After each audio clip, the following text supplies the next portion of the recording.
Let's just pretend that I uploaded this yesterday and move on, yeah? So, as you've presumably noticed, the world economy has been less than ideal of recent years. Times are tough, we are continually told. It's time to tighten our belts.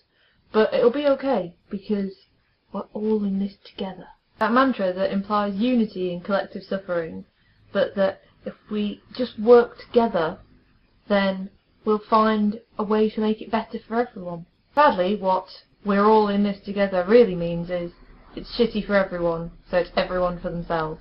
We're told daily about benefit scroungers who are stealing our hard-earned taxes, about people faking illness to get away without having to work, or about immigrants coming over here, taking our jobs. Of course, you never hear about immigrants going over there, taking their skills and resources. We've been convinced that we can't afford to look after other people at the moment, because we can only just afford to look after ourselves. And amidst all this propaganda, we've completely forgotten that welfare systems aren't just there for other people.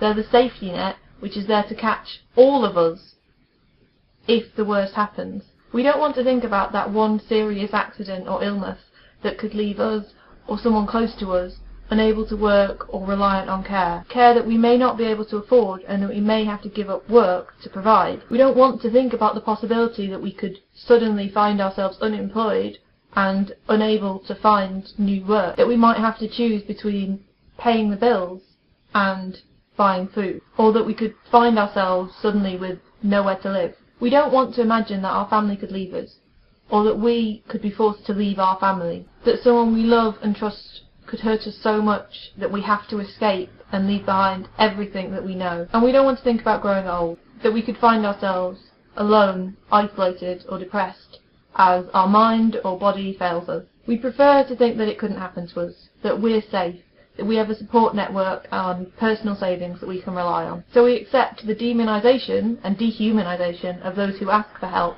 whilst sainting those who are lucky enough that for the time being they don't have to. But that's all it is.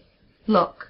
We've bought into this myth that times are equally shitty for everyone, that we all have the same opportunities to avoid these awful situations, and therefore if someone doesn't, it's their own fault. But that's just not true, because things aren't equally shitty for everyone. In the West, unemployment rates for people of colour are around double those of people who are white, and female unemployment stands at the highest it's been in 25 years. If you're under 25 or over 55, it's much harder to find work, and if you have a disability, that will limit the roles that are available to you. And women are especially hard hit by austerity measures, such as those currently being employed by the UK government, because they typically rely on public services more so than men. Women are more likely to have pregnancy and maternity needs, and are more likely to be the primary carer for children or elderly, sick and disabled relatives. They're also more likely to be single parents. Women are on average poorer than men, especially later in life, and are more likely to live on longer than men, often alone. And finally, women are more likely to be victims of domestic abuse or sexual violence. I honestly just don't understand this individualistic idea that everyone should just look out for themselves. People don't live in a vacuum. Society only works when we all look out for each other. We don't want to think about these horrible things that could happen that might mean that we have to rely on others for help.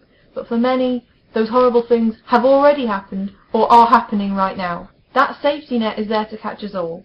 But if we let it be picked away now, we might not realise it's gone until we trip and there's nothing there to catch us. As ever, I'm going to put some more links in the description.